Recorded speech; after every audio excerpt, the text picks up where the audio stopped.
Okay, hello. My name is Kayode, and today I'm trying to talk about the most important things I learned throughout like my whole education system, everything like from beginning to end, and I'll just tell you how it happened right from beginning to end. And so let's just start from the beginning. Right from the very first time, like from education, my first education, I was taught about like Nigeria, about like Africa, and like the vast mineral resources that are in Africa. And you know what? Most of the time in Africa, yeah, we've always said it. Like in our civic education, we always say that Nigeria is so blessed with mineral resources. Africa is so blessed with mineral resources.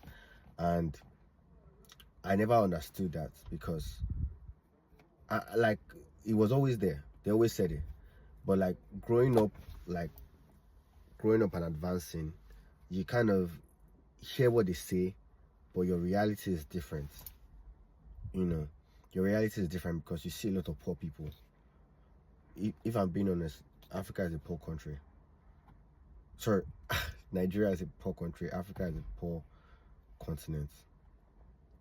And I'm sad to say, but like it never really related why in civic education they would tell us that in my school they would tell us that Nigeria is so rich or rich in mineral resources, blah blah blah blah blah. And you know, I don't know, that lecture, I can remember, I think it was in like primary 3. That lecture, that class kept ringing in my ear, but I never really understood. And so lo and behold, you go to do different, like you go through your life, you go to primary 1, primary 2, primary 3, GS1, GS2, GS3, SS1, SS2, SS3. I still didn't see what was going on. Like what they told me, I started to doubt what I was taught.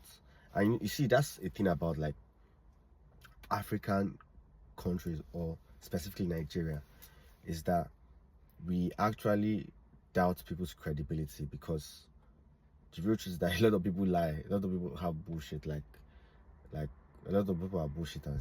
So someone can tell you something, but you just hold it with very little weight, and it's there. I'm not gonna bullshit, because so many, like even for me to do business, I need to be able to discern if you're a bullshitter or not. Like for you to do business in Africa, or for you to do business in Nigeria, because it's only Nigeria I know I've done business in, you need to discern if this person is bullshitting or not. That's the real thing. You can only discern through experience, or just you just have that, you have that knack to know. Because if you've done something through experience and you talk to someone, you could tell if that person knows what is on or not, if the person is bullshitting you. That's why sometimes nowadays I can try and bullshit people, but like sometimes I just feel like if I'm trying to be with real people, if I'm trying to bullshit people, and if someone doesn't count me on my bullshit, if someone doesn't see me on my bullshit, that person is not a real person too. You understand? So like deceitful people only deceive deceitful people. That's the real thing. Yeah, I think that's what I know. Deceitful people can only deceive deceitful people. If you're on your game, if you're on your game and you're honest, no, it's very hard for them to deceive you. You know. So back to what I was saying, like, so after my educational process, yeah, throughout, I never still understood what was happening. Then I went to do like a degree in mechanical engineering, and honestly, I just did it because my dad did it, not because of any other thing. I just did mechanical engineering, and for the first 2 years, because it was a 5-year course, for the first 2 years, I didn't still know what I was doing. And then 300 level came, and then it still looked, in fact, that's when I realized what I was actually doing. And I was just like, fucking hell, this is ridiculous. This is ridiculous. It's crazy. I'm just like, I don't even know why I was doing this shit. Why the fuck I was doing this thing? And so I did 300 level, 400 level, and 500 level. And when I got 500 level, I did first semester. And on the second semester, literally my last semester in university, there was this course they call engineering economics. And they gave us projects to do. And my project was on utilization. It was just basically like utilization, like what's utilization, what's mineral utilization and whatnot. And at that very moment when I did that last course for my last educational journey, that was when everything just pieced together. That like the reason why like utilization, product utilization, is that like that is when you can be rich, but if you don't use your money, you're just useless. It's useless. And the level of industrialization is equal to or directly proportional to the utilization of a country's resources. I don't know if you understand me, but what that generally means is that we are not, Nigeria is so rich. Nigeria is one of the richest nations in Africa. Africa as a whole is also so very rich. But the issue is that we are not utilizing what we have. Our level of utilization is so low because our level of industrialization is also so low. And that is the main problem why we don't have material wealth in our lifetime. That's just it. Like obviously I feel like people can say like living in Nigeria and living in Africa is not that bad if you really dip it. It's not that bad because there's other forms of wealth. Like a guy in the village can have 5 wives and maintain those 5 wives, and he'll just be wearing knockoff fake clothes. So like, but he's living in the village and his lifestyle is just living in a mud house and just farming and doing some other bullshit. And like obviously like someone in the West will look at him and think this guy is poor, but obviously the guy is materially poor, but he's wealthy in different other forms, because obviously for you to maintain like 4 wives, you have to have a level of respect. You have a level, there's another form of wealth maybe that can be status in other forms, but materially a lot of Africans or Africa is poor because we don't utilize what we have. And that's because we haven't gotten to an industrial era. We've never had an industrial era in in Africa, because if you think about it, every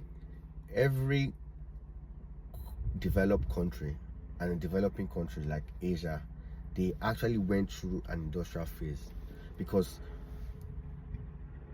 that was the issue that happened that people didn't tell us. Why they abolished slavery was because there was a new form of higher productivity, and that was machines. And that's what led, sorry for the like a helicopter that is driving up, but that's what led to the industrial era, because there was no need for slaves anymore. The new form of assets, apart from natural resources, was machines, not humans. Humans were there, but it's more of skilled labor, not just labor. So obviously now because that industrial era started from Britain, and when Britain had industrial era, they just literally just started controlling the whole world. They started building ship. They were building ship before that. They were building ships and they started conquering before that. But when the industrial era started, boom, boom, boom, boom, boom.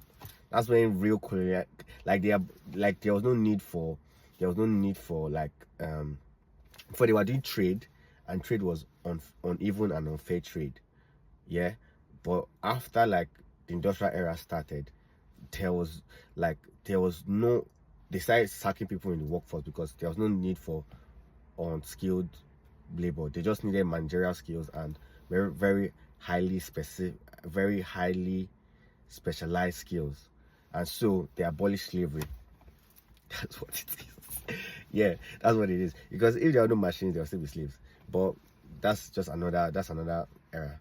But when they but they were so productive, so they now came to Africa again to say we're abolishing slaves. But they, rather than abolishing slavery, they abolished slavery and then started colonization, which is a whole different scenario. Because now when they started colonization, that came with capitalism. Because even though the government, to be the government of that era that actually owns the mineral resources, and then the people with the machine are the ones that now own the profits from the utilization of that resource. That you see how it goes. But then, how many people are making machines? How many people are really making machines? It was just Europeans that were really making machines. So that is how capital is. It's so funny. It's so funny. But it's not. So now, when we think about it, so now people keep saying that people are just here to steal our resources, blah blah blah blah blah, and you see a lot of anti-West politicians keep saying that rubbish, that the US or the UK, they are just trying to steal our resources. They're just trying to they villainize them. But the real thing is that we haven't utilized, if they leave, it is very unlikely that Africa would actually sustain itself. Because if you think about it, even like places like Burkina Faso, where France was heavily colonizing them, or a lot of francophone countries, that France still had this latch on that neo-colonialism. Yeah. When they leave France, or when they say France to just go, yeah, just like when they said they did this Thomas Sankara and some other things, they just leave and they just say, okay, just go. Well, the real issue is that you might think,